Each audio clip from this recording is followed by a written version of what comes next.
I was about to quit. That first year is probably gonna be the hardest. Like, how much do you make? How long till you start making money? My advice in those first 3 to 6 months is the first 6 months for me were super rough. How do I get my foot in the door? How do I find an employer?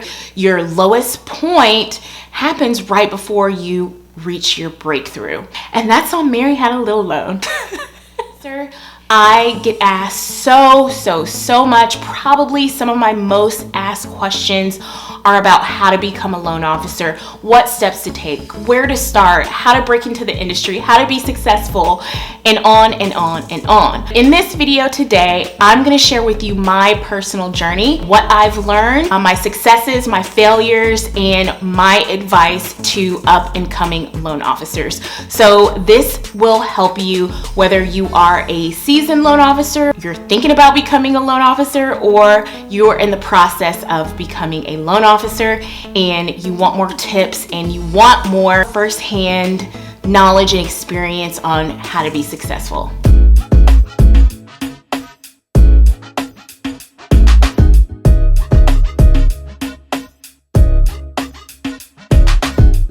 Becoming a loan officer changed my life. I now can make as much money as I want on my own schedule, and I feel like I'm truly making a difference because I'm helping to make dreams come true, helping people to buy properties and to build wealth, and of course, I'm educating people on home ownership and finance, which I am so passionate about.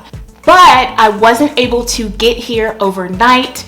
Breaking into the industry to become a loan officer can be very difficult. It's even harder now as more and more people are getting into the industry.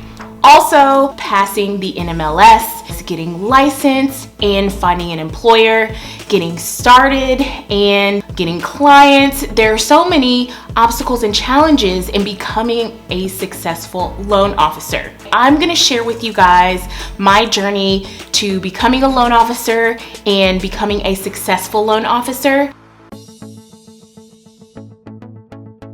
Becoming a mortgage loan officer was never my ultimate career goal. My background is primarily science and business. I got my bachelor's in neuroscience and then I got a master's in business administration with a concentration in healthcare management. I wanted to be a pediatrician and I wanted to have my own practice, and I felt this was the best foundation for me to do so.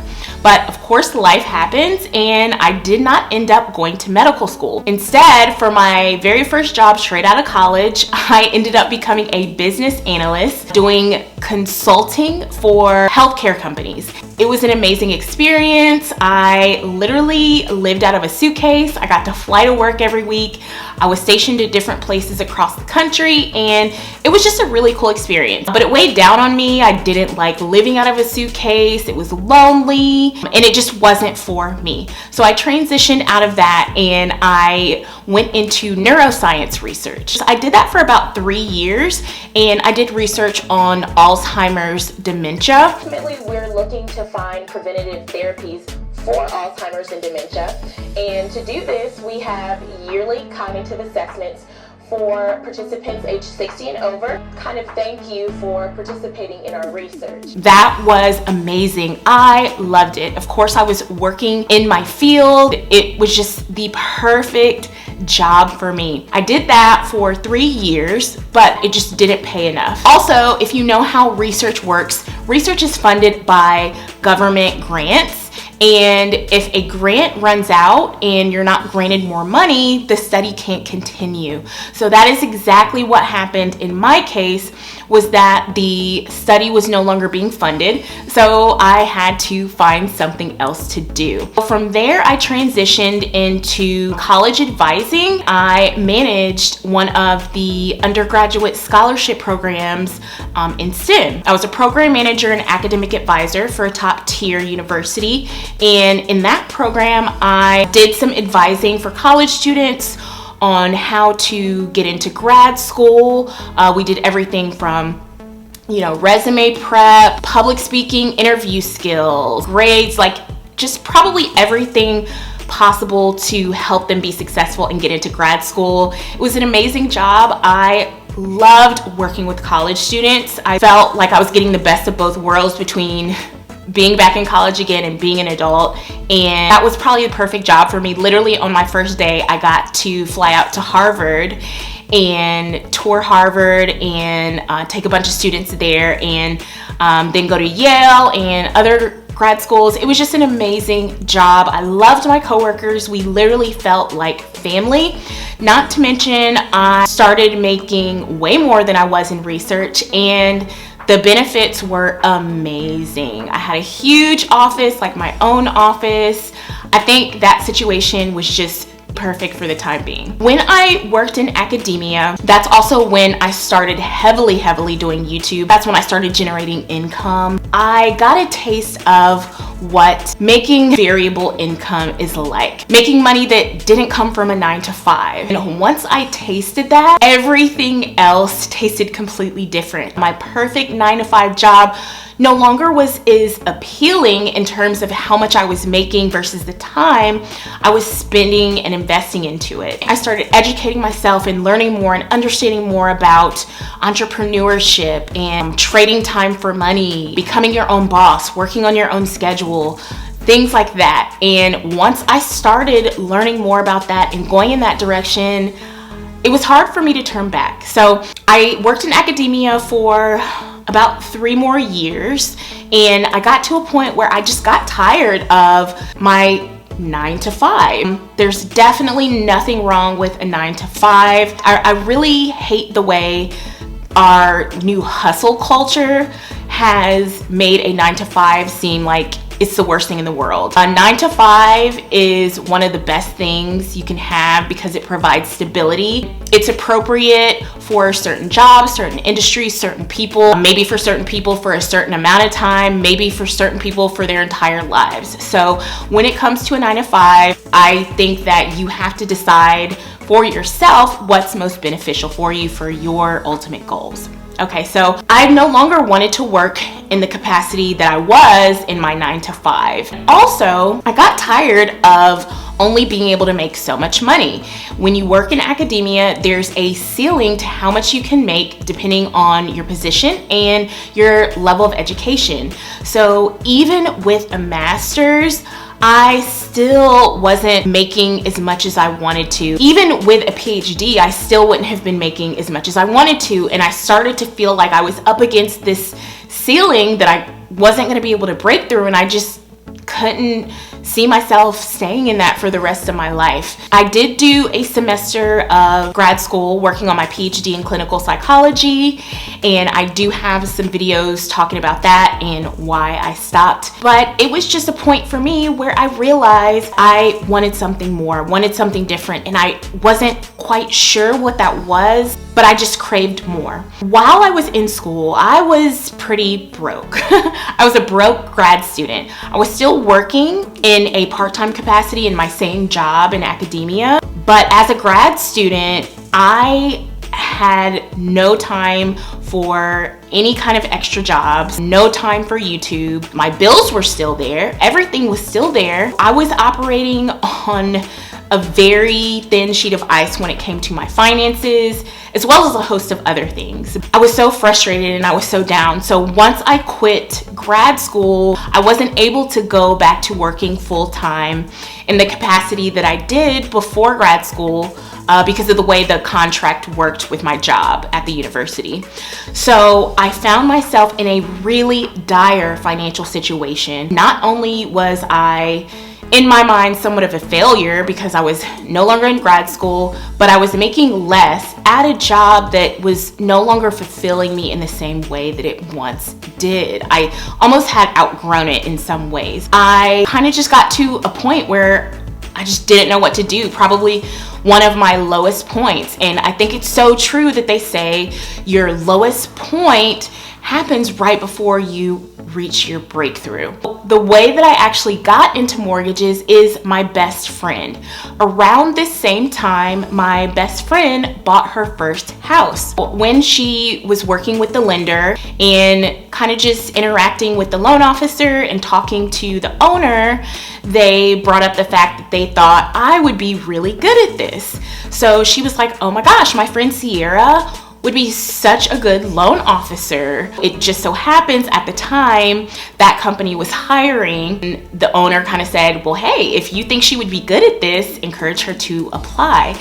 And that is exactly what I did. So I did my research on what all being a loan officer involved, what the salary was, what the pay was, what the job was like, and it really appealed to me because it drew from all of my skill sets, my nerdy kind of analytical side, as well as my people side, being a people person, getting out, meeting realtors, not having to sit behind a desk all day. So to me, it was the best of both worlds in my mind. The process for me started when I was recommended by a client of the mortgage company. So a lot of you asked me, how do I get my foot in the door? How do I find an employer? You would find an employer the same way you find an employer for any other job. You look online, apply on ZipRecruiter. That's where I applied, even though I was recommended. I still had to apply the regular way. So I uploaded my resume on ZipRecruiter. I reached out to the hiring manager. They reviewed my resume, and then I was called in for my first interview that I did with the branch manager. That went really well. So then after that, I got a final or second interview with the owner of the mortgage company. That was when I actually got hired on the spot. In terms of the interview process, I would say, I've said this in all my loan officer videos, for me, I didn't have like a huge sales background. So I drew from the little sales experience that I had. I worked in Victoria's Secret, and I think my first job in high school was like at Panera. So those were the only like true sales jobs I had. So I drew from those and took whatever transferable skills I had from those and applied it to my resume when applying as a loan officer.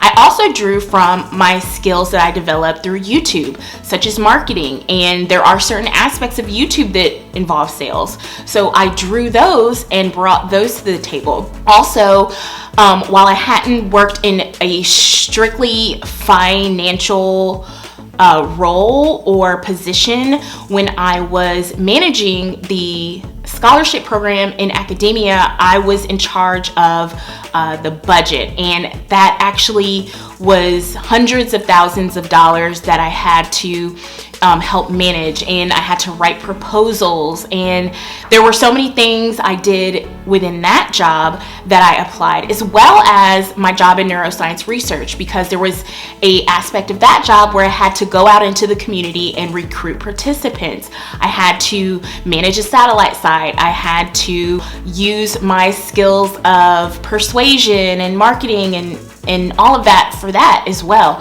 So although I had never worked as a loan officer, hadn't worked in a bank, anything like that, I drew from every area of my career history, and I took those transferable skills and I put them on the table and packaged them all up as why I would make a good loan officer. And so for those of you who have not been loan officers before, don't let that intimidate you. Just use your whatever transferable skills you have that would apply to being a loan officer or make you a good loan officer, and include those in your resume and talk about those in your interview. If they don't ask you specifically about those, find ways to slide those in. In terms of the actual interview questions, I just remember a lot of them being kind of your typical interview questions in terms of like strengths and weaknesses, experiences. I think there was an interview question about how do I deal with conflict, which to me makes a lot of sense now. For my practicum, I worked for the National Suicide Hotline as a crisis counselor. And so I took my experience from there as a crisis counselor, and I explained that I can use everything I've learned from that to be able to handle conflict, interpersonal conflict, to handle difficult situations, to calm people down on the phone. And man, oh man, am I so glad I had that experience to draw from, because being a loan officer, I've had to use it a lot. Yeah, so I would say my best advice in the interview is to go in with confidence. If you have an area of weakness, then overcompensate with your areas of strength. So if your area of weakness is experience, in the field, then find your areas of strength to overcompensate, like I did with my transferable skills. Draw from all your experiences in your career history and things that you can apply to being a loan officer, and make sure you emphasize that in the interview. And then, of course, you guys know you want to look sharp, look presentable after you have your interview. For me, I've always written a handwritten thank you note, which I think is a good gesture. Once I got hired, then I was required to start my 20-hour course.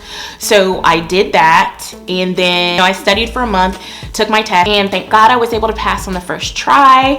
If you guys want to know more detail about how to pass on the first try, I have an entire video on it, and I have a loan officer playlist, which I will link below and above. Once I started though, I essentially was a mortgage executive, since I wasn't a loan officer yet, and I was really in like a training mode. I would say the biggest challenge for me was time management, being able to effectively spend enough time in training and making cold calls and things like that, and trying to start building a client base and help close loans, along with studying for the test. So for me, initially, that was kind of the biggest challenge. Also, the biggest challenge for me was the financial side. I wasn't doing really well financially, and becoming a mortgage loan officer isn't exactly a fast track to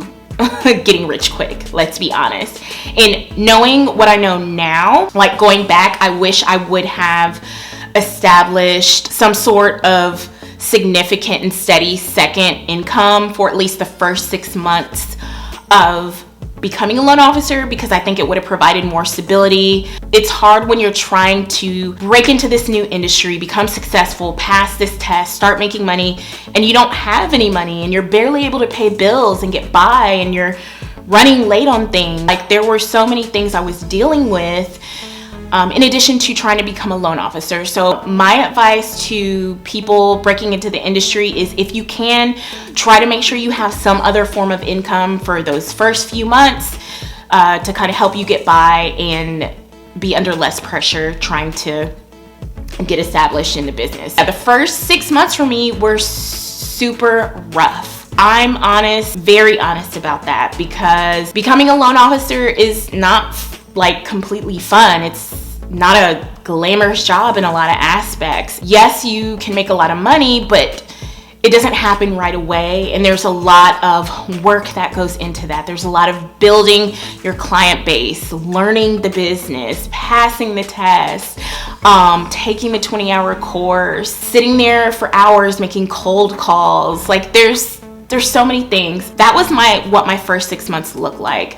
I also at that time was having to build relationships with real estate agents. When you are a loan officer, real estate agents are really the bread and butter of where a lot of loan officers get their business from or get their clients from. So especially at the beginning of your career, it's crucial to make those connections with real estate agents and start building a rapport so that they can eventually start sending you clients. That's another challenge, because when you're new to the business, most real estate agents, unless you're like best friends with them, are not just going to start sending you buku clients. It's gonna take some time, it's gonna take some work, some effort. You're gonna have to build a rapport with them. It's not an overnight thing, it's a process for sure. And people work with who they like. This business is very much referral based, and referrals are based on relationship, whether that comes from previous clients or real estate agents or whoever. Your reputation is so important in this business, and your experience with agents and clients is so important. At the beginning, there's a lot of taking realtors to coffee, getting to know them, introducing yourself, doing open houses with them, doing events, seminars. I even would do, at one point every Friday, I would just do pop-ups. I would drive around town and just go to different real estate agencies and drop them off some donuts and introduce myself, leave my card, just meet people. You really have to put yourself out there and get out there. And it doesn't happen overnight, again, that people trust you and want to send you business, but it's a part of breaking into the industry and certainly a part of becoming successful. My first 6 months was nothing but grinding. Also, one thing that I did was my company gave me leads, but it didn't come in the form of, here's a perfectly good lead for you to have a loan and close it and start.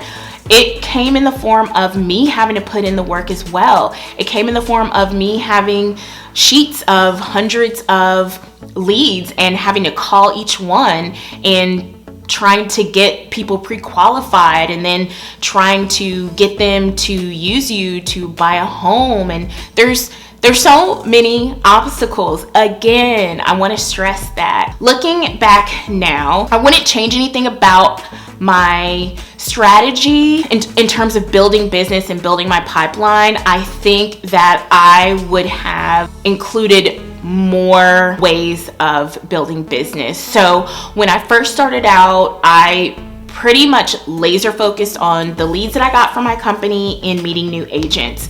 But there's also so many other different ways to market yourself and to bring in clients. I mean, YouTube was a big thing for me. That's where a lot of things changed for me because I was able to reach a wider audience and I was able to bring people in. I was able to get clients that came directly to me because they respected me as an authority in my field and they wanted to work with me. So I think I probably would have tried to incorporate YouTube and social media advertising much more early on. I think that would have helped me a little bit, but overall I'm glad. I learned so much. So my advice in those first 3 to 6 months is grind, network, get your tests out of the way with, try to get your first client, your first set of clients as soon as possible. The easiest way to do that is to reach out to people you know, make a Facebook status, an Instagram post, a YouTube video, whatever. Let your friends and family know you're a loan officer now, and your friends and family are more likely to work with you starting out because they love you and they trust you and they know you're not going to screw them over. So if you can start by a friend or family or a friend of a friend or a friend of a family member that will trust you to do their home loan, that's a great place to start. Probably the easiest way to get started in terms of getting clients. One question I get a lot is like, how much do you make? How long till you start making money? I think that's variable. I've addressed that in another video and I'm planning a full in-depth video on income as a loan officer, but I'll just say my first year was rough financially because, not so much because I wasn't really making any money. I was probably making as much as I was making on my previous job, but the income was so inconsistent because I was still learning, and it was just the inconsistency is what made it super difficult for me. But overall, I did decent my first year. I made it through my first year. I had great months. I had a couple bad months, but I made it through my first year. As a matter of fact, the day that I passed my test was when I actually met my fiance, and I met, new friends and made new connections. And that first year, it was highs and lows. It was probably one of the best years of my life and one of the most difficult years of my life. But I would say if you are determined to become a loan officer and to be successful, perseverance is probably one of the best things you can do. One of the best traits you can take on is because it's not going to happen right away, but if you're persistent, it will happen. That first year is probably going to be the hardest. It was the hardest for me, but if you want to become a loan officer, just know that that first year is going to be a year of growth and building. The second year is really when everything started to click. To me, the first year, you're really just trying to understand what's going on and learn how to operate as a loan officer and learn how to get business and learn what to do. But then there's this whole other aspect of guidelines that are always changing, and then the logistical part of getting people approved and applications, and there is so much knowledge and information you have to know, and it's always changing. And that's what I think makes it super hard when it comes to learning the logistics of being a loan officer. But that whole first year, you're probably going to be overwhelmed, maybe confused a lot of the time. But the second year for a lot of people and for myself is where everything started to come together in terms of just the process, the logistics, building my network, my income increasing, getting more comfortable. That second year was really my year of learning and substantial growth. After that second year was when I really developed my confidence as a loan officer.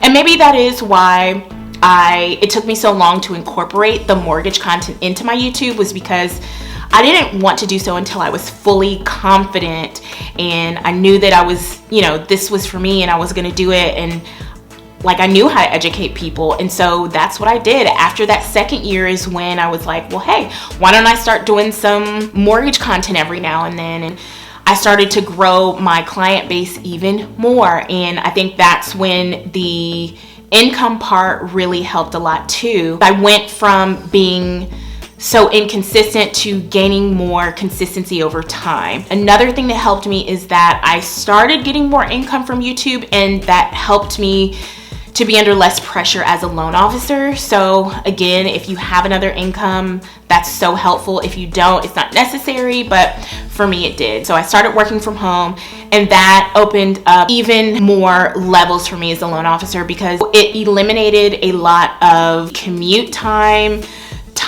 prepping clothes, getting ready every day. I think I gained like an extra 2 hours per day of productivity just from eliminating everything that came with working at the office. That was just so beneficial for me. Once I started working from home, to me, that's where I really reached my pinnacle. I was able to kind of create my own schedule and be most productive and really build my business. From there is when it really took off. That's kind of how like my journey to here has gotten, my successes and my failures. Obviously, I'm still working from home now, and then of course COVID hit.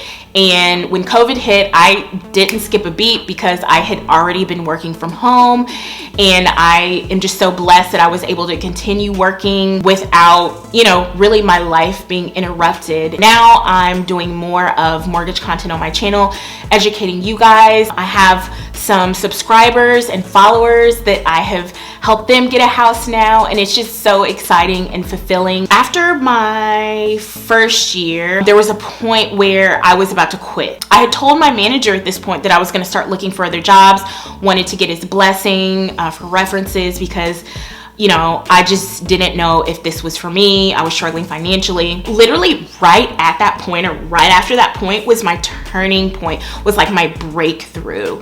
And so every time I look at my life now and my career now and where I'm at, I look back to that low point where I had a foot out the door. I was quitting. I was gonna move on to something else. And I'm so glad I stuck with it. Now, there are so many aspects of this job that aren't for everyone. And if you do it and you find that you're not doing well, it's not for you, you don't have the time, energy, finances to stick with it, then that's understandable as well. But for me, I'm so glad I stuck with it. I'm so thankful. And I would just say perseverance is the number one thing you can do in this industry. Perseverance, patience. You're gonna deal with so much difficulty, so much uncertainty with this job, and being able to deal with that, being able to manage stress and crisis and deadlines is really important in this business too. And it's toughened me up. It's given me tough skin. It's improved my work ethic. It's improved my marketing and branding skills, my social skills, my sales skills, just all around. And I just feel so blessed to be where I am now at my career. I'm so thankful I'm able to help others now. So that is my journey to getting here and becoming a loan officer, and a lot of how I became successful, and my tips for you guys. So I hope that was helpful. Please make sure to comment below with all your other loan officer questions. A lot of people will send emails to my manager's email or my YouTube business only email. That's not for mortgages. If you're interested in a mortgage, I do have the specific email below where all mortgage inquiries go. If you are wanting tips about being a loan officer, then leave your questions below, or always on my most recent mortgage video. Try not to DM me on Instagram. That's not really the best place. I try to compartmentalize all my different areas so that I can answer people's questions effectively. So leave a comment or question below if you have one about becoming a loan officer, and I answer all the comments in the first hour of posting the video. So make sure you hit that bell button so you can be notified when I do upload. If you have a burning comment or question you want me to respond to, make sure you're subscribed. I have a lot of good content coming this year, so I'm definitely going to be doing more loan officer content. Thank you guys so much for watching. If you've made it this far, definitely comment below and say Mary had a little loan. And that's on Mary Had a Little Loan. Okay, let me go. I gotta go. But I love you guys so much. Thank you for watching. I love you to the bank and back, and I'll see you in my next video.